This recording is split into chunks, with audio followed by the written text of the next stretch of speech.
Lento, Mediobanca is your focus idea, and good to see it's up 32% year to date, putting it at the upper tier of European bank performance.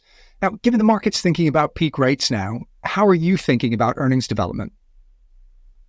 I think Mediobanca is a very interesting investment story at the moment because for European banks, we benefited a lot from the rising interest rates of ECB raising the deposits rates.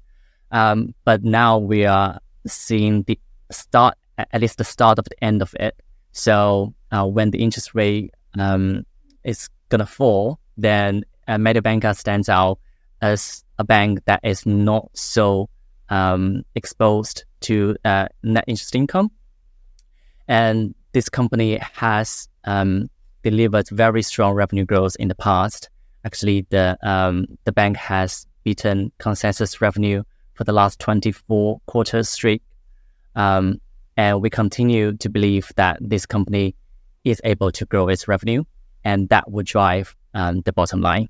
Great. And what do you see as the key drivers for the remainder of this year and certainly into 2024 as well? Mm-hmm. So, as said earlier, the revenue is still the key driver. The Mediobanca can do it via a few ways. So it recently acquired Arma, an advisory firm. So it's part of the strategy to grow its investment banking business. And then also it is aggressively growing its wealth management business as well. One of the strengths that Mediobanca has is its very strong capital position, which allows it to pursue any suitable bolt-on acquisition targets.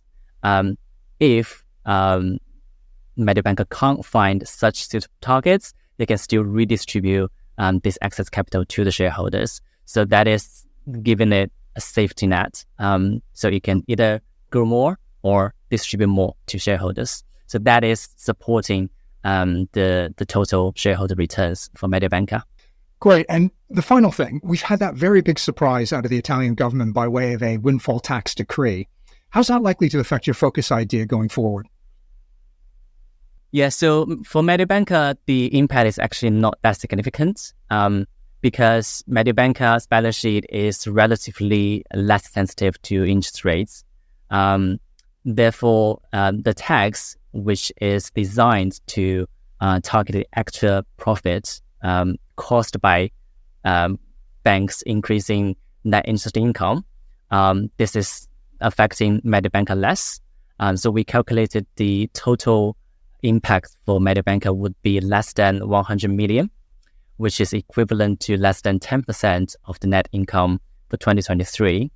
And it's roughly between 10 to 20 basis points of its CET1.